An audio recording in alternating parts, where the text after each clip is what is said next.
Hey guys, I got this garage epoxy kit in from DWIL. Let's go ahead and check this guy out. This is enough for a one floor. It says from 200 to 250 square feet. There's a two-part epoxy mix that comes with a A and a B. So we're gonna be mixing those together. But I'm gonna go ahead and use this bucket that it came with because it's the perfect size for the roller.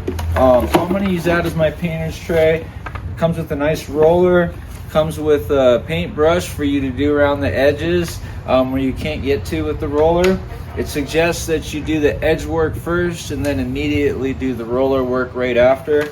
There's a stir stick in here. This is actually a really nice stir stick, and it does fit right on the side of the bucket. So I think they were kind of planning on you using the bucket along with this. And it does come with some gloves. We want to wear gloves the whole time we're handling this product. We don't want to get any of it on our skin. Through really simple instructions on how to mix. We do want to add 10% water to our solution once we've got it all mixed together. First thing you want to do is prep your garage floor. Now my garage floor is from the 1960s and there's all kinds of stuff on it.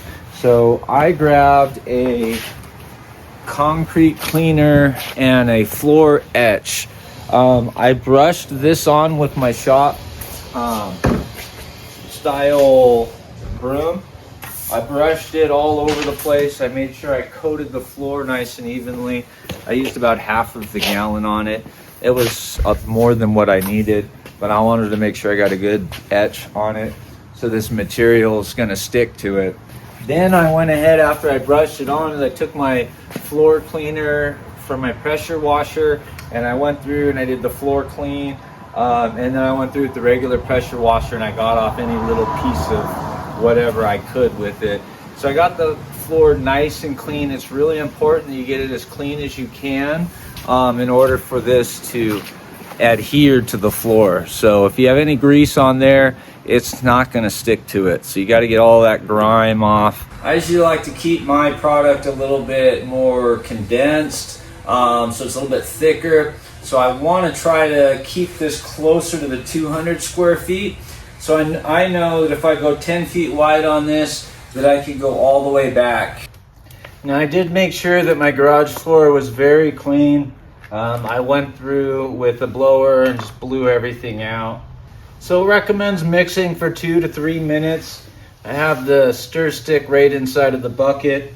We have the bucket top, which is gonna make it nice so I can put it right on top to seal it and kind of slow down the process while I'm spreading that epoxy around. So we want to make sure we get this mixed really nice and evenly. It does say 2 to 3 minutes is recommended inside of the instructions.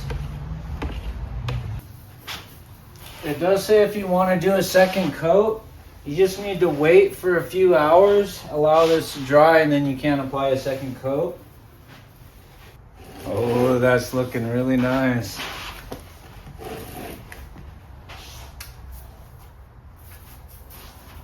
Kind of a quick little tip, game changer for me. I went ahead and I attached this broom pole to the brush with a little bit of tape. Get you off your knees.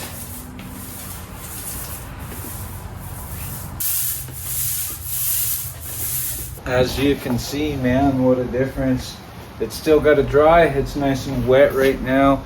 Just finished putting it on. Now that we've got it on, just got to remember it's 3 days before you can walk on it, 7 days before you can bring your vehicle back in the garage. Seems to be holding up absolutely great. I'm on day 4. I haven't parked a car, but look at how shiny and nice that is. See, you can see the reflection all the way through. You can see the reflection of my bike on the bottom.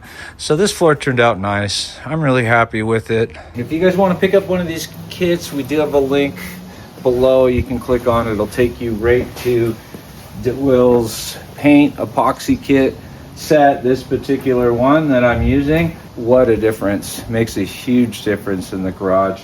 It lightens it up, makes it look a lot cleaner.